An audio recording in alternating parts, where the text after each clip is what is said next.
नमस्कार, जनता न्यूजमध्ये स्वागत आहे. तुम्ही पाहताय जनता न्यूज, आवाज जनतेचा.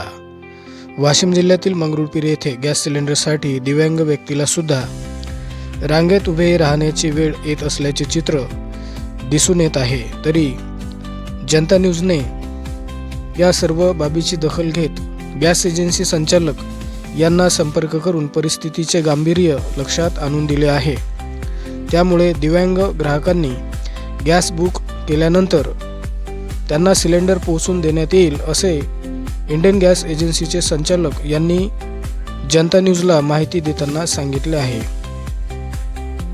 त्यामुळे दिव्यांग ग्राहकांनी गॅस बुक झाल्यावर थेट गॅस एजन्सीचे संचालक यांच्याशी संपर्क करावा. जनता न्यूज, मंगरुळपीर, जिल्हा वाशिम. पहा सदैव जनता न्यूज, आवाज जनतेचा, विश्वास जनतेचा.